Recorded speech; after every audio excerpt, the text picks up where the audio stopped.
Welcome back, and today we're going to do something where we're going to see how the deck reads. So I did a review on the deck, but going forward, as I have a lot of decks, I'm going to show you how they read, not just what they look like. So we're not going to do reviews, we're going to do reading with the deck.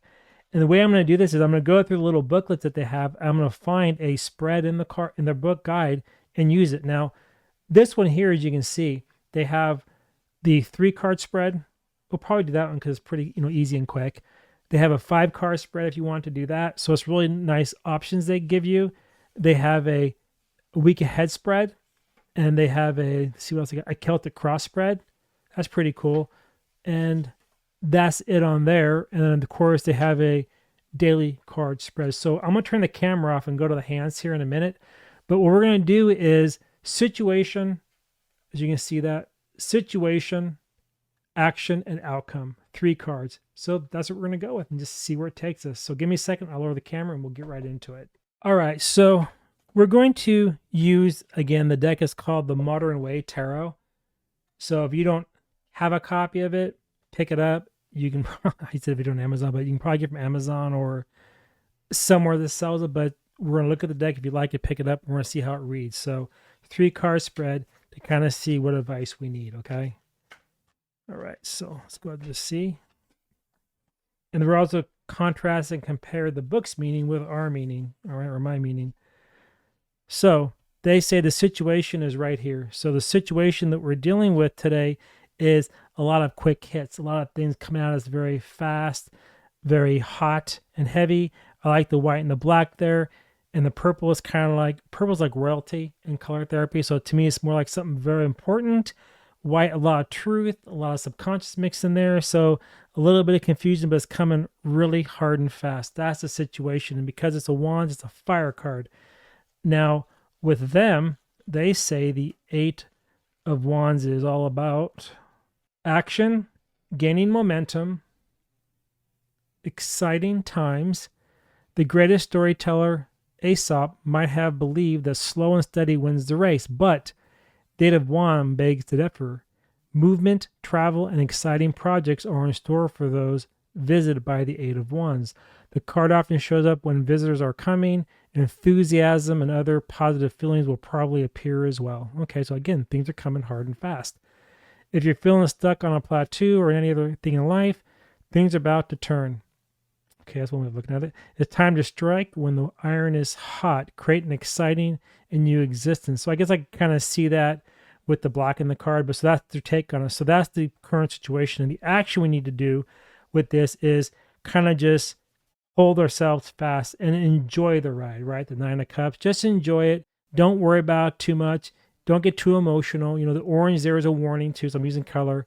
The orange is a little bit of a warning. The red on your hat is like your passion, your desire, your drive to move forward.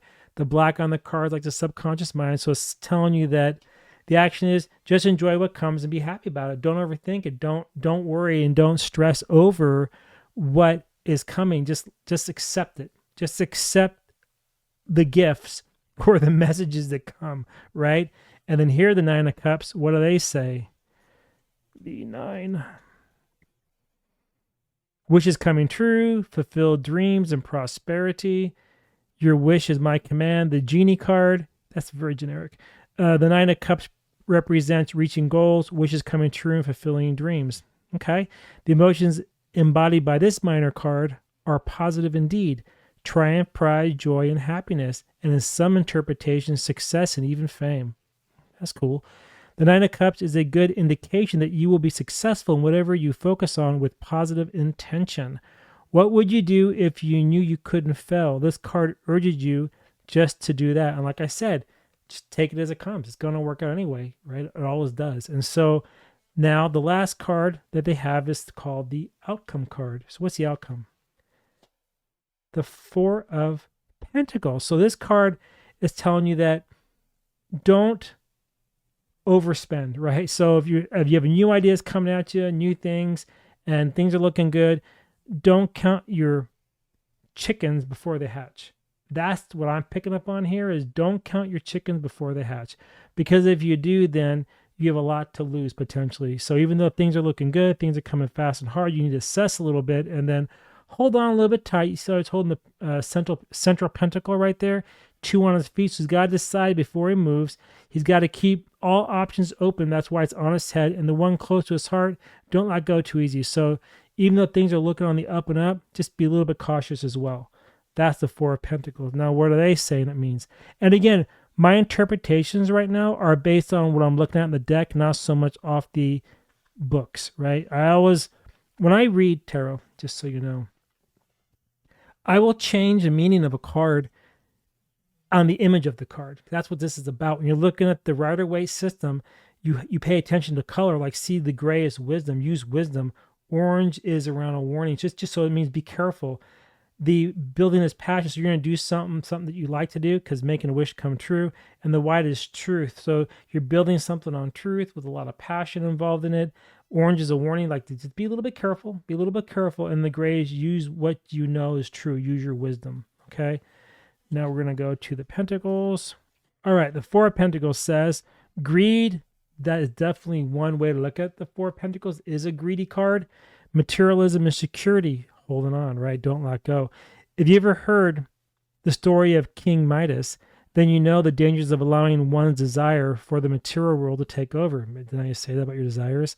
The Four of Pentacles brings a similar message, one that highlights the dark issues we as humans have with materialism and control.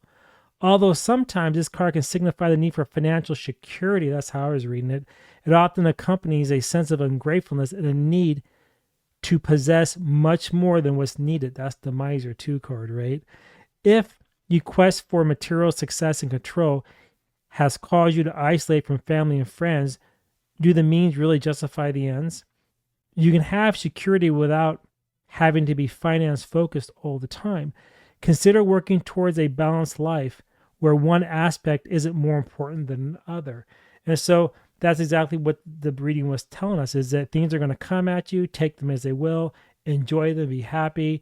Don't worry about things too much, but also don't be jumping the gun and spending more than you should, right? You have to also balance it. That's why his feet, before he gets up, he's got to really think about that and decide and consider the options above his head, and always keep one held tight. So if you lose 3, you still got 1 to go, right? You're not broke. Anyway, that's how I would read that question. And then what I would do, because it's the way I read things, I use numerology all the time. So here you have a 8 and a 9, which is a 17, right? And a 17 is an 8, and an 8 plus a 4 is a 12. And a 12 is a 1 energy and a 2 energy, which is a 3 energy. And the 1 energy is all about the potential from the 8. The 3 is around, I have to go back to the 2. The 2 is about the decisions you're going to make and how you're going to work with that thing. And then the 3 is the creativity that is spawned from it, or how you're going to communicate something as you move this thing, whatever it is, forward. Anyway, that's all I got for you. And if you enjoyed this little tutorial and like the seeing how a deck reads versus just showing it to you, let me know, and I'm going to start doing a lot more of these. I did start this a while ago, but I kind of stopped. But let me know if you like it, and we'll continue on that. So right now, from what I've heard from you all, is you're enjoying the Marseille Rider-Waite tutorials. So I'll keep doing that because I love doing it. And if you have a kind of a general question that we could practice with, right? You want to practice with, or that you want to just get some vibes on, let's do that. So kind of like a hypothetical question, or even like something that's more generic, let me know and we can do that. And if you like to book a reading with me, head over to wordswithatwist.com, book a reading, and something called First Look. You can either, I think it's a $10 minimum I have it set to, or pay what you can, right? And that's all I got. And until next time, I want to see y'all in my next video. All right, bye everybody.